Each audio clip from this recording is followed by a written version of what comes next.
So నేను చెప్పాను కదా కొంచెం ప్రాంప్ట్స్ గురించి తెలుసుకున్నామని. సో ఏదైనా ఒక ప్రాంప్ట్ మెయిన్ గా 4 ఎలిమెంట్స్ ఉంటాయండి. First thing instruction, second thing context, third thing input data, fourth thing output indicator.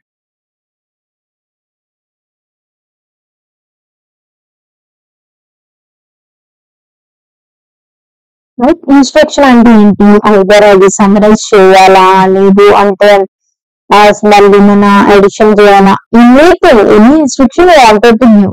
And context అంటే ఏంటి? ఎవరు యూజ్ చేస్తున్నారు దాన్ని, యూజ్ ఇట్ అన్నది ఇవ్వాలి. నెక్స్ట్ ఇన్పుట్ డేటా ఏంటి? నీకు కావాల్సిన అవుట్పుట్ కి నువ్వు ఇవ్వాల్సిన సీక్వెన్స్ ఆఫ్ ఫోకస్. నెక్స్ట్ ఏంటి? అవుట్పుట్ ఇండికేటర్ అంటే నీకు అవుట్పుట్ ఏ ఫామ్ లో కావాలి? JSON లో కావాలా, CSV లో కావాలా, PDF లో కావాలా, లేదు అంటే ఎనీథింగ్ ఏ కోడ్ లో కావాలా, పైథాన్ లో కావాలా అనేది ఏ విధంగా కావాలి అనేది అవుట్పుట్ ఇండికేటర్ అన్నమాట. సో ఏదైనా ఒక ప్రాంప్ట్ రాసి చూపిస్తాం చూడండి ఇప్పుడు. సో మనం కింద summarize the following text for a legal tool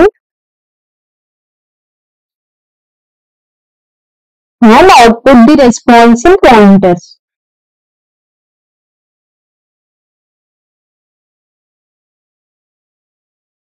ఏంటి ఇక్కడ? నీకు ఫస్ట్ థింగ్ అవుట్పుట్ ఏ విధంగా కావాలి అన్నది ఇచ్చేసాం. నెక్స్ట్ ఇన్స్ట్రక్షన్ ఇచ్చి నీకు సమరైజ్ చేయాలి ఇచ్చిన డేటాని అని. అండ్ నెక్స్ట్ ఇన్పుట్ ఇచ్చేసా టెక్స్ట్. అండ్ ఎవరు యూజ్ చేస్తున్నారు? ఇది లీగల్ టూల్. సో కాంటెక్స్ట్ కూడా ఇచ్చేసా. సో ఇది బేసిక్ ప్రాంప్ట్ రాయాలి అనుకున్నప్పుడు ఆ 4 పారామీటర్స్ ఇంక్లూడ్ అవ్వాలి. ఏంటవి? Instruction, context, input and next వచ్చి అవుట్పుట్ ఏ విధంగా కావాలి. ఈ 4 పారామీటర్స్ ఇన్వాల్వ్ అయితేనే అది బెస్ట్ ప్రాంప్ట్ అవుతుంది.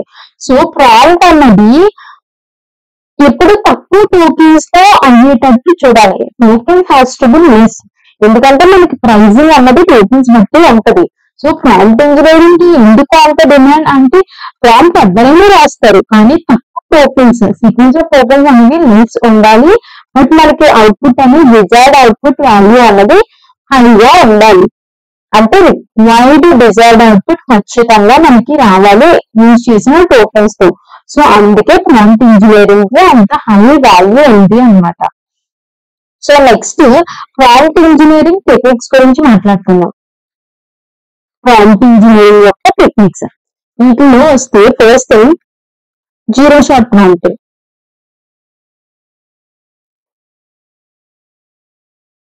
నెక్స్ట్ వచ్చేసి 1 షాట్ ప్రాంప్టింగ్. నెక్స్ట్ వచ్చేసి ఫ్యూ షాట్ ప్రాంప్టింగ్. ఈ జీరో షాట్ ప్రాంప్టింగ్ అంటే ఏంటి? ఇట్స్ నథింగ్ బట్ ఇప్పుడు మీరు ఒక ప్రాంప్ట్ ఇచ్చారు, ప్రాంప్ట్ 1 ఇచ్చారు and you got response 1. This is all about zero shot prompting. 1 shot prompting అంటే మీరు ప్రాంప్ట్ 1 ఇచ్చారు, దానికి రెస్పాన్స్ ఏ విధంగా ఉన్నదో దానికి రెస్పాన్స్ 1 ఇచ్చారు. ప్రాంప్ట్ 2 ఇచ్చారు అండ్ రెస్పాన్స్ 2 ని మీరు ఎక్స్పెక్ట్ చేసినప్పుడు దాన్ని 1 షాట్ ప్రాంప్టింగ్ అంటారు.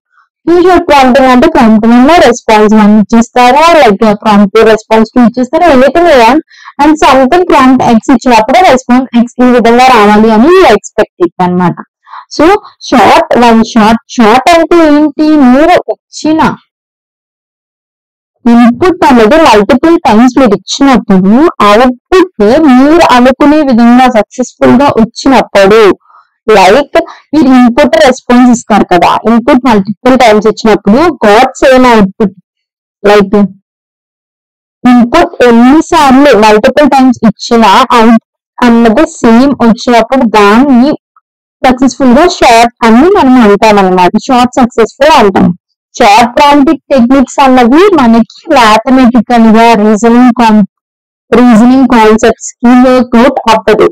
సో వీటి కోసం థాట్ ప్రాంప్టింగ్ అన్నమాట. థాట్ ప్రాంప్టింగ్ అంటే చైన్ ఆఫ్ థాట్ ప్రాంప్టింగ్ అంటారు దీన్ని.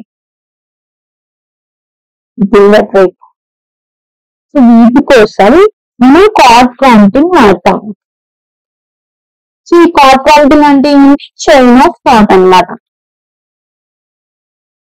Chain of thoughts. సో ఈ చైన్ ఆఫ్ థాట్స్ అంటే ఇందులో కూడా సేమ్ వన్ షాట్ థాట్ ఉంటుంది, ఫ్యూ షాట్ థాట్ ఉంటుంది. అంటే ఏంటి?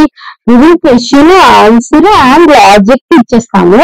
అండ్ నెక్స్ట్ దానికి క్వశ్చన్ ఇచ్చినప్పుడు మనకి ఎక్స్పెక్టెడ్ ఆన్సర్ రావాలి with using of that logic అన్నమాట. సో దీన్ని థాట్ ప్రాంప్టింగ్ అని అంటాము.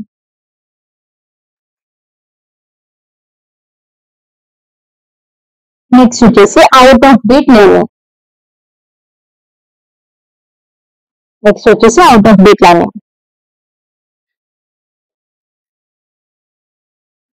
Out of beat learning. ఈ అవుట్ ఆఫ్ బీట్ లెర్నింగ్ వచ్చేసరికి ప్రతి ఎల్ఎల్ఎం కి ఒక కట్ ఆఫ్ బీట్ ఉంటుందండి. లైక్ ప్రతి ఎల్ఎల్ఎం కి అది 2020 వరకు ట్రైన్ అయి ఉండొచ్చు, కొన్ని 2021 వరకు ట్రైన్ అయి ఉండొచ్చు. అలా ప్రతి దాంట్లో ఒక కట్ ఆఫ్ బీట్ ఉంటుంది. ఇప్పుడు చార్జింగ్ కూడా some కట్ ఆఫ్ బీట్ ఉంటుంది. ఆ కట్ ఆఫ్ బీట్ వరకు జరిగిన మిగతా విషయాలు అన్నీ అది చెప్పగలుగుతుంది, కానీ తర్వాత విషయాలు ఏమీ అది చెప్పలేదు. సో ఈ అవుట్ ఆఫ్ బీట్ లెర్నింగ్ ఏంటంటే తర్వాత జరిగిన వాటిని మనం లెర్న్ చేయించడం అన్నమాట. సో మీరు ఇప్పుడు మీకు ఒక క్రికెట్ కమెంటరీ కావాలి, అప్పుడు మీరు ఏం చేస్తారు? మీ దగ్గర ఉన్న సంథింగ్ ఏదో ఒక క్రికెట్ కమెంటరీని తీసుకొని అది ఆ టెక్స్ట్ ని దానికి ఇచ్చేసి దీని నుంచి నాకు పాయింటర్స్ రూపంలో హైలైట్స్ ని ఇవ్వమని చెప్పాను అనుకోండి, దాన్ని అవుట్ ఆఫ్ బీట్ లెర్నింగ్ అంటారు. అంటే ఇప్పుడు ఉన్న బేసిక్ దాని నుంచి కూడా మనం తెచ్చుకోవచ్చు అన్నమాట. ఇప్పుడున్న డేటా నుంచి కూడా అది డేటా దాని దగ్గర లేకపోయినా మనమే డేటా ఇచ్చి దాని నుంచి మీకు కావాల్సిన అవుట్పుట్, డిజైర్డ్ అవుట్పుట్ ని తెచ్చుకోవచ్చు. నెక్స్ట్ వచ్చేసి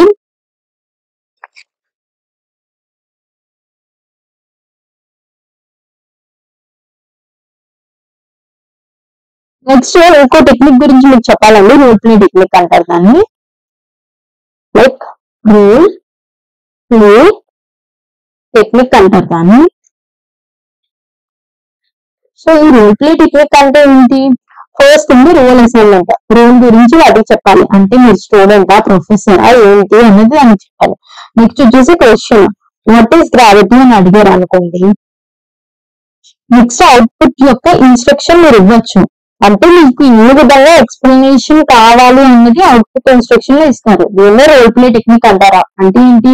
మీరు ఏ రోల్, స్టూడెంటా, ప్రొఫెసరా, అసిస్టెంటా అనేది ఇస్తారు. నెక్స్ట్ క్వశ్చన్ ఇస్తారు, అవుట్పుట్ మీకు ఏ ఫార్మాట్ లో కావాలనేది ఇస్తారు. దాన్ని రోల్ ప్లే టెక్నిక్ అని అంటారు అనమాట. నెక్స్ట్ వచ్చేసి line chain problem. Line chain లో మనం ప్రాంప్ట్స్ ఎలా ఇస్తాము అనేది వీ కెన్ క్లియర్లీ సీ అండి.